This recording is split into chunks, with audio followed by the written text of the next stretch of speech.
The tree looks like it's missing something, but what? Whatever, I'll take care of it later. Oh hi, didn't see you there. My name is Randolph Brownstone. Today, I have a Christmas story of mine to tell you all that might sound false, but believe me, it's true. I was born and raised in northern Dawson City, Yukon, which is up in Canada. In my section of Dawson City, we get a great winter's worth of snowfall, and every Christmas since my parents were young, every family in Dawson City would put on a fantastic light show that lights up the entire town from December 21st to the 1st of January. But however, this year, my family was tasked to put on the light show, but here's the catch. We didn't know what to do, nor did we have a light source to light up the entire town, and we were running out of time. Soon it was December 21st and we had to do something before Christmas or the tradition would be ruined. Our first idea was to call my grandparents who live in western Alaska, because we knew that they had a fantastic light source, but it would take them a week to get to Dawson City and there was only 3 days before Christmas Eve, so that idea was rejected.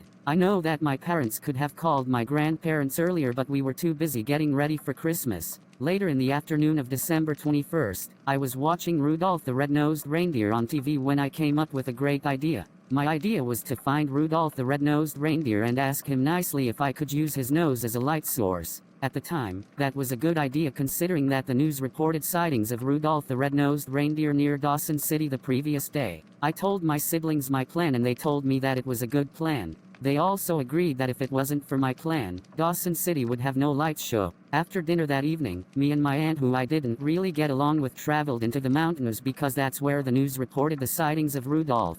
That night, close to 9 p.m., we found Rudolph on top of a tall mountain outside of town, and when my aunt saw him, she took out a sharp knife. Confused, I asked her why she brought a knife, and she said to help her climb the mountain, but I could tell that she didn't listen to my plan correctly. After we climbed the mountain, before I could say a single word, my aunt pointed her knife at Rudolph, threatening to attack him, even though I mean no harm to my favorite Christmas character. But before I could stop my aunt from trying to hurt Rudolph, Rudolph shined his nose directly into her eyes. I wish I have brought a pair of sunglasses at the time. The light from Rudolph's nose was so bright that we couldn't see where we were going, and we backed up so far that we accidentally fell off the mountain. Out of the lights in the world, Rudolph's nose has got to be the brightest I've ever seen. All of a sudden, when things seemed really bad, Rudolph flew down and rescued me and my aunt. After that wild adventure, I asked Rudolph nicely if I could use his nose as a light source, and he told me yes. Together, we flew back to my house. After we landed on the ground, I told Rudolph to shine his nose into a large pipe that leads to a power box, and that's what he did.